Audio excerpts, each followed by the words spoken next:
Imaginez-vous dans un nouveau restaurant fraîchement ouvert. L'accueil est plaisant, la déco sympa et les plats sont succulents. Vous en parlez à des amis, ceux-ci sont ravis. Eux-mêmes vont conseiller ce resto à des membres de leur famille, à des amis et autres collègues. Et petit à petit, le restaurant commence à se faire connaître via ce que l'on appelle le bouche à oreille.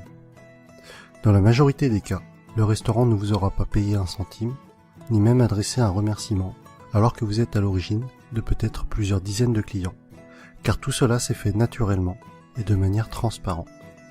Eh bien, il existe un type d'entreprise qui utilise la puissante force du bouche à oreille pour se développer. Il s'agit du marketing relationnel, aussi appelé marketing de réseau ou MLM, pour multi-level marketing. On parlera de network marketing en anglais. Le problème, en France, c'est que le marketing relationnel est non seulement mal connu, mais en plus à mauvaise presse. En effet, trop souvent, les médias n'en parlent que dans le cas d'arnaque, et malheureusement, il en existe, et très rarement comme une possibilité de réussir. Les médias, pour attirer de l'audience, doivent faire dans le scandale, dans ce qui choque. Mais ceci est un autre débat. Mais effectivement, certaines entreprises sont des systèmes pyramidaux déguisés. Une pyramide, qu'est-ce que c'est au juste? Je vous invite à cliquer sur cette vidéo pour découvrir une animation très bien faite expliquant ce qu'est une pyramide de Ponzi. En résumé, non seulement c'est une arnaque, mais c'est aussi illégal. Le système est basé sur la promesse de faire de miraculeux retours sur investissement, juste avec de l'argent que tout nouvel entrant va apporter. Autrement dit, l'argent des nouveaux paye le bénéfice des anciens.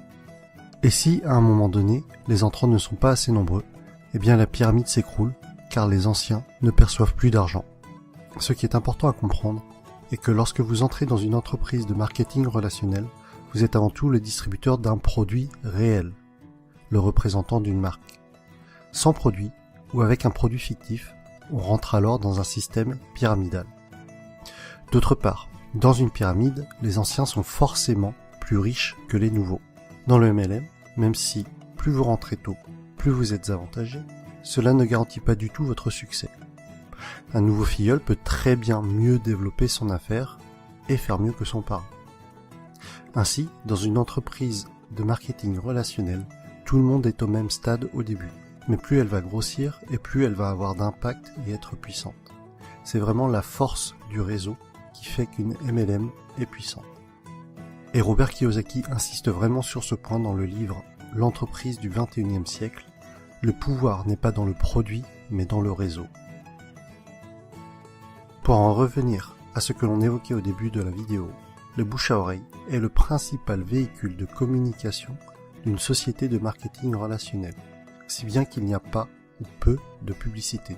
Et ce budget pub, qui est souvent faramineux pour les grandes entreprises, est reversé aux distributeurs et ou consacré à l'amélioration du produit qui en général est excellent. Lorsque vous vous lancez dans le MLM, vous êtes parrainé par une personne et ensuite c'est comme si vous étiez votre propre patron et que vous aviez créé votre entreprise. Votre but et votre source de revenus vont être de deux types. Soit en parlant du produit autour de vous et en le revendant, soit en parrainant d'autres personnes qui elles-mêmes vont devenir distributeurs. Ainsi, le plus efficace et pour que votre entreprise soit réussie, tout ce que vous faites doit être duplicable. Votre filleul doit avoir les outils pour développer lui aussi son réseau. Dans tous les cas, ce qui est important à retenir est que le succès est partagé. Si votre filleul échoue, vous échouez d'une certaine façon. Votre succès est complètement tributaire du succès des personnes que vous aidez, de vos filleuls et des filleuls de vos filleuls. L'accent doit être mis sur le déploiement de votre réseau et pas sur les ventes directes. Ainsi, ceux qui réussissent le mieux en MLM ne sont pas les vendeurs ou les commerciaux, mais plutôt les personnes pédagogues, les profs et les formateurs. Et personnellement, autant je trouve la réussite personnelle gratifiante, autant aider les autres à réussir l'est encore plus. Autre sujet que je trouve intéressant, c'est que votre entreprise grandit avec vous. Vous gagnez de l'argent en apprenant et en appliquant les méthodes de vos parrains et de votre upline. C'est le terme indiquant les personnes antérieures à vous dans la vie du MLM. Autre point fort du marketing de réseau est que pour devenir distributeur, cela demandera en général un faible investissement financier au départ, contrairement à la majorité des créations de nouveaux business. Aujourd'hui, si vous comptez ouvrir une franchise du type McDo, Subway ou Starbucks, il vous faudra probablement plusieurs centaines de milliers d'euros, alors qu'en MLM, cela vous demandera la plupart du temps quelques centaines d'euros. Ensuite, tout est préparé pour vous. Vous allez avoir votre propre boutique en ligne, tout un tas de plans de formation pour vous, mais aussi pour vos filleuls, ainsi que différents kits de présentation. Un autre point essentiel, et qui pour moi m'attire beaucoup, les entreprises de marketing relationnel offrent des paliers au niveau de leur plan de compensation.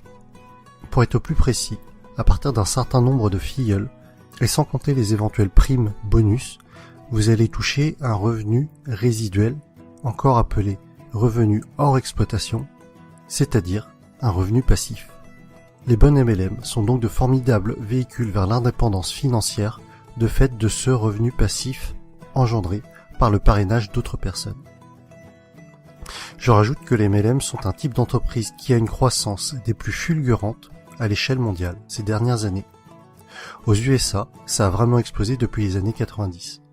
Et avec Internet, c'est encore plus facile d'augmenter son réseau qu'auparavant.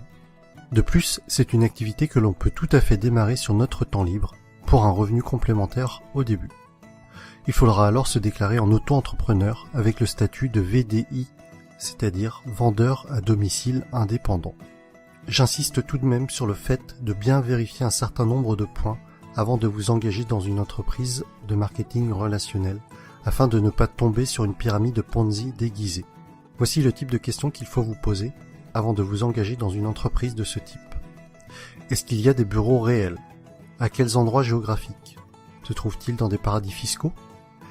Quel est l'historique de l'entreprise? Quelle est la réputation de cette entreprise? Quels sont les avis d'autres personnes sur celle-ci? En conclusion, et si vous avez suivi mon défi personnel, je pense que vous commencez à comprendre pourquoi est-ce que ce type d'entreprise m'intéresse fortement. Travailler pour ses propres rêves et non pas ceux de quelqu'un d'autre. La possibilité d'avoir des revenus passifs avec cet objectif d'indépendance financière. Partager le succès. Vous savez, à la base, ma chaîne YouTube est quand même le partage des bonnes pratiques, d'idées inspirantes.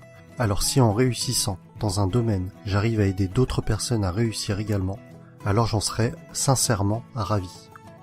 Autre point que l'on avait évoqué, c'était de gagner de l'argent tout en apprenant. Le message que j'y vois derrière cela est celui que Jim Rohn a souvent répété, que plus vous vous développerez personnellement, plus cela attirera le succès. Et enfin, des horaires libres. Cela signifie que je pourrais aller chercher ma fille à l'école. Et voilà pour cette vidéo sur le marketing relationnel. J'espère que le public francophone comprendra mieux ce qu'est le MLM avec cette vidéo. Pour ma part, il y a quelques mois encore, je dois vous avouer que je faisais partie des personnes qui rejetaient le sujet, ne comprenant pas en quoi cela consistait, et sûrement aussi parce que je ne voulais pas comprendre, et que je gardais en tête ce que les médias véhiculaient. Mais que ce soit Jim Rohn, Tony Robbins, Les Brown, c'est-à-dire tous les motivational speakers que je suis régulièrement, mettent en avant ce type d'entreprise.